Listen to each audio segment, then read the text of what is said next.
దేవుని పరిశుద్ధ నామమునకు మహిమ కలుగునుగాక.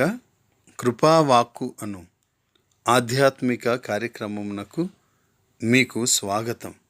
ఈరోజు దేవుని వాక్యం, మేలైనది చేయవలెనను కోరిక నాకు కలుగుచున్నది గాని దానిని చేయుట నాకు కలుగుటలేదు. రోమీలకు రాసిన పత్రిక 7వ అధ్యాయము 18వ వచనము. ప్రియమైన వాళ్ళారా, మనకు తెలిసిన వాళ్ళ దగ్గర మనము సంపూర్ణులుగా ఉండునట్లు నటించవలసిన పని లేదు. మన తప్పులను గురించి, సమస్యలను గురించి మనం నిజాయితీగా ఉండవచ్చు.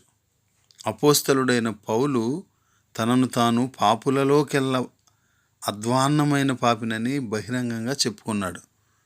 ఇంకా అతడు పాపముతో తానెలా పోరాడుతున్నాడో రోమీలకు రాసిన పత్రిక 7వ అధ్యాయంలో వివరిస్తూ, మేలైనది చేయవలనను కోరిక నాకు కలుగుచున్నది కానీ దానిని చేయుట నాకు కలుగుటలేదు అని అంటున్నాడు.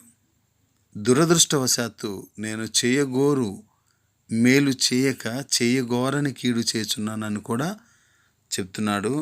అది కూడా సత్యమే. మనలోని పోరాటములను బహిరంగపరచడం మనలను ప్రతి ఇతర మానవులతో సమాన స్థానంలో ఉంచుతుంది. మనము దానికే చెందుతాము కూడా. ఏది ఏమైనా యేసు వలన నిత్య జీవంలోనికి మనతో పాటు పాపం రాదు. ఒక పాత సామెతలాగా క్రైస్తవులు పరిపూర్ణులు కారు కానీ కేవలం క్షమించబడిన వారు. క్రైస్తవులకు మిగిలిన ఇతరులకు గల ఒకే ఒక వ్యత్యాసం క్షమాపణ. ఆ క్షమాపణ పొందుకుందాం. God bless you all.